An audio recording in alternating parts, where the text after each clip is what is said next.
I wanted to sell this old family house because I needed some cash. But my brother said no. He said the smartest way to becoming rich isn't having more cash, but by creating more wealth.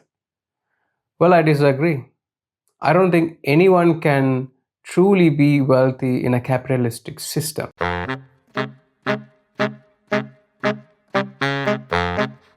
I didn't know what capitalism was 2 days ago.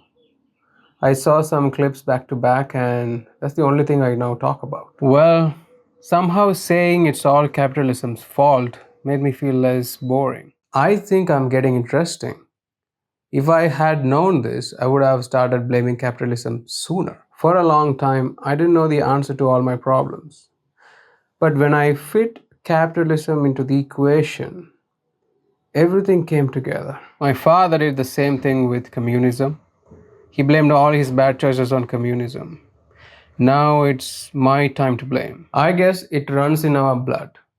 Apart from blood sugar and cholesterol, communism and capitalism are the sickness running in our family blood. Well, there was feminism, but we got rid of that a long time ago in our family because we decided two problems at a time, no room for the third one. But my brother disagrees with me on that.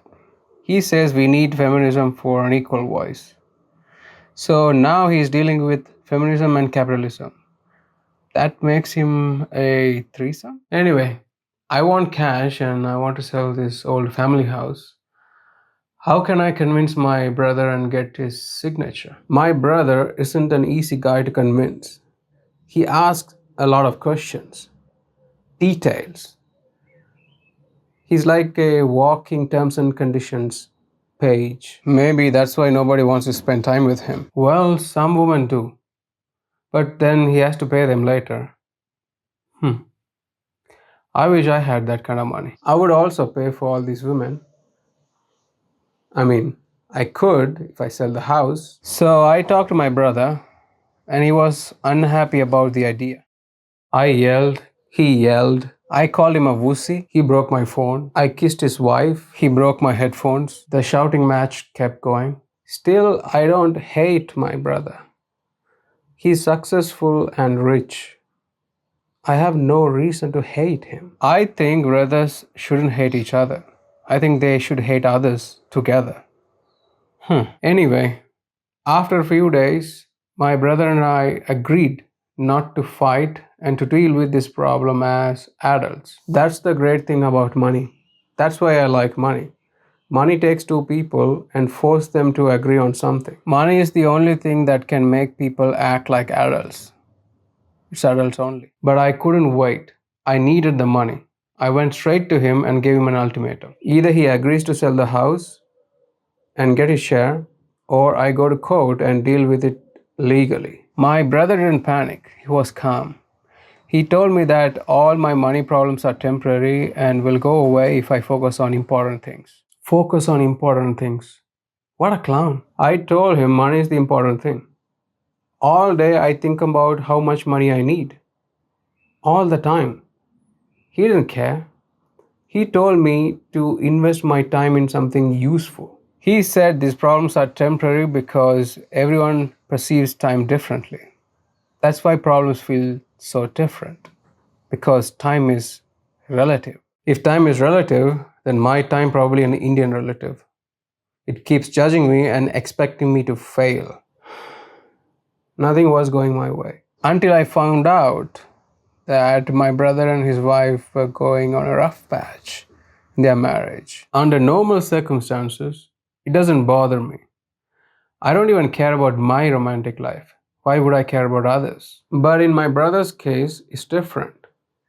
If I somehow make his wife divorce my brother, he has to pay alimony. That will put him in a condition to need more money.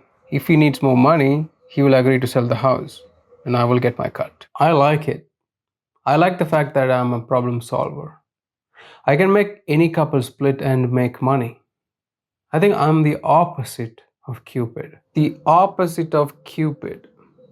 I think there is a god in Greek mythology, Antheros.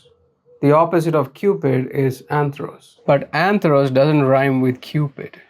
I want the opposite to rhyme with Cupid. What if I try to spell the opposite of Cupid? Something like Tipuc, dipshit.